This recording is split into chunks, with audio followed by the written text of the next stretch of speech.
આજનું આપણું પ્રકરણ છે પ્રકરણ નંબર 9, માધવને દીઠો છે ક્યાંય.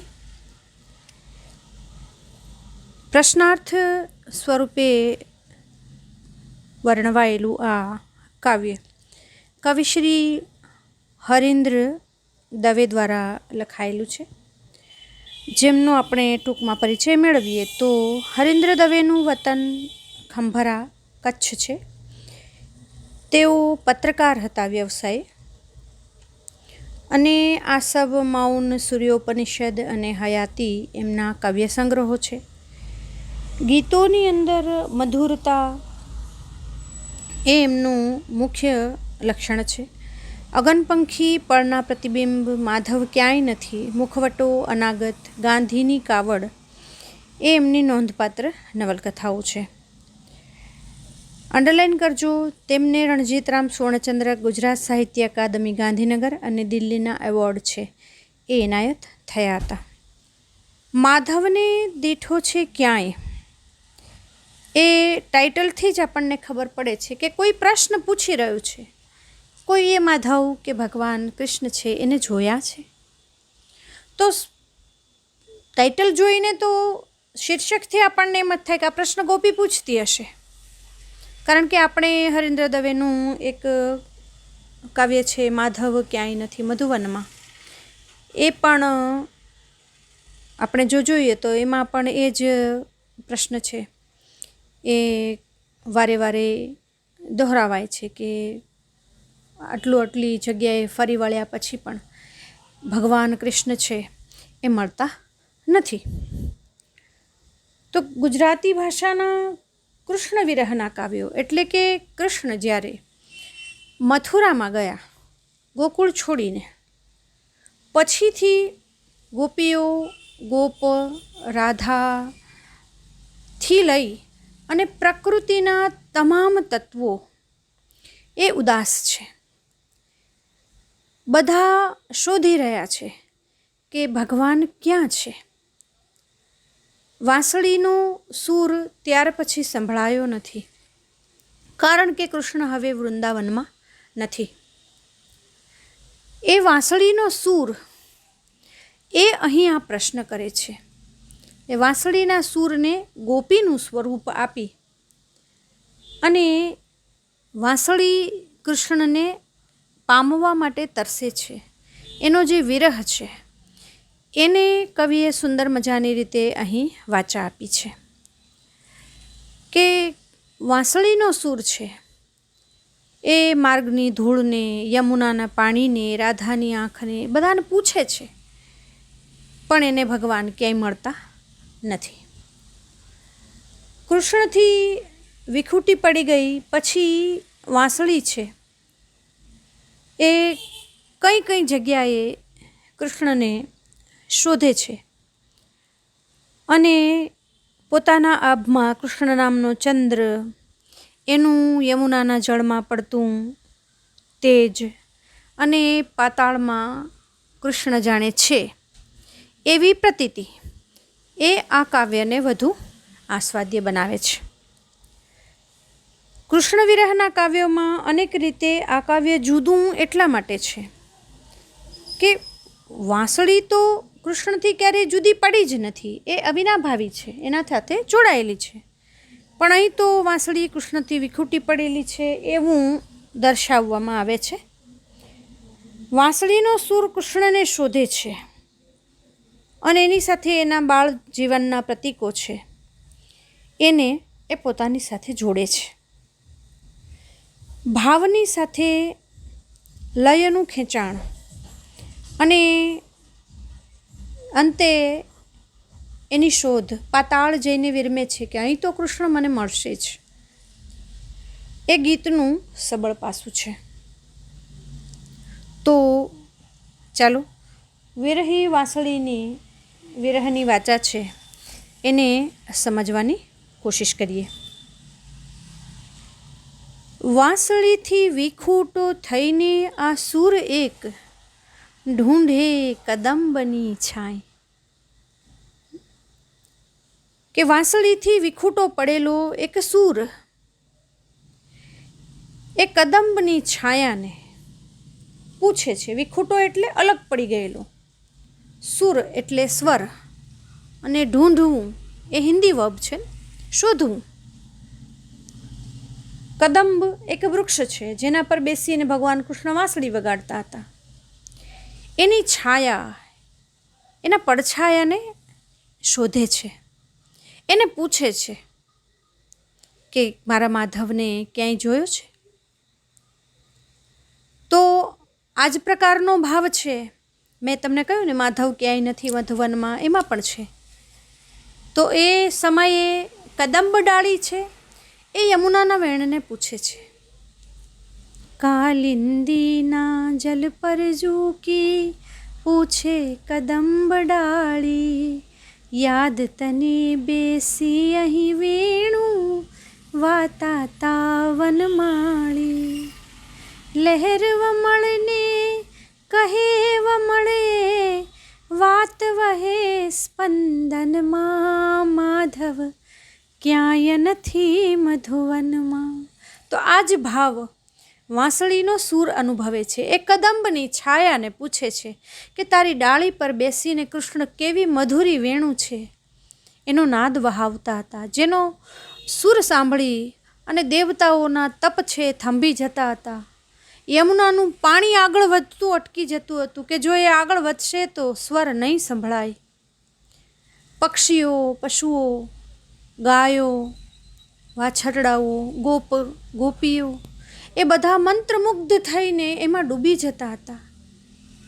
તો કૃષ્ણ નથી, વાંસળી નથી, સૂર છૂટો પડી ગયો છે. એ માર્ગની ધૂળને ઢંઢોળી પૂછે કે રસ્તાની ધૂળને પૂછે છે. કદંબની છાયાને પૂછ્યું, રસ્તાની ધૂળને પૂછે છે, ઢંઢોળીને પૂછે છે. જો ખૂબ હલાવીને પૂછે છે રસ્તાની ધૂળને, મારા માધવને દીઠો છે ક્યાંય? કે હું એના મુખ અધર રસ છે એને પામવા માટે તરસું છું. મારા માધવને ક્યાંય જોયો છે? ત્યાર પછી જવાબ નથી મળતો. તો સૂર આગળ વધીને કહે છે, યમુનાના વેણ તમે મૂંગા છો કેમ? પણ મૂંગા જ હોય ને, કૃષ્ણ નથી.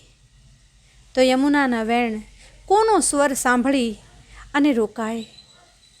કોનો સ્વર સાંભળી અને આનંદિત થાય? કોનો સ્વર સાંભળી અને ઉછળે? કદંબની ડાળી પર જ્યારે કૃષ્ણ છે એ પોતાના પગ છે એ નીચે તરફ પાણીમાં હલાવતા એ જ્યારે વાંસળી વગાડતા હતા તો યમુનાનું પાણી છે ઉછળીને એના ચરણનો સ્પર્શ કરવા માટે થઈ અને મોજા સ્વરૂપે ઉછળતું. હવે એ ખળખળ અવાજ બિલકુલ નથી, એ શાંત બનીને વહી રહ્યા છે. એટલે વાંસળીનો સ્વર એમને પૂછે છે કે યમુનાના નીર, પાણી વારી તમે મૂંગા કેમ છો? કે અબોલ કેમ છો? મૂક કેમ છો? અને રાધાની આંખ કા ઉદાસ? કે રાધા તો કૃષ્ણના પરમ સખી, પરમ ભક્ત, એની આંખોમાં ઉદાસી છે. કારણ કે રાસ રચૈયા, બંસી બજૈયા કૃષ્ણ એમની પાસે નથી, કોઈની પાસે નથી. કે રાધાની આંખોમાં કેમ ઉદાસી છે? પણ સૂર એ પણ જાણે છે કે કૃષ્ણ નથી તો રાધા છે એ ઉદાસ છે. ભગવાને ભલે કહી દીધું છે કે મારા નામની પહેલાં તમારું નામ લેવાશે, રાધે કૃષ્ણ બોલાશે, પણ ભગવાન પાસે નથી એટલે કોઈ પણ સુખ છે એ રાધાને માટે સુખ નથી, એ ઉદાસ છે. વહી જતી આ લેરખી વ્યાકુળ કરે છે અહીં સરતી આ સાંજનો ઉજાસ. કે આ લહેરખીઓ છે, જો લેરખી એ તળપદો શબ્દ છે, એનો પૂર્ણ શબ્દ શું છે? લહેરખી. કે પવનનું જે આ વહેણ છે એ વ્યાકુળ કરે છે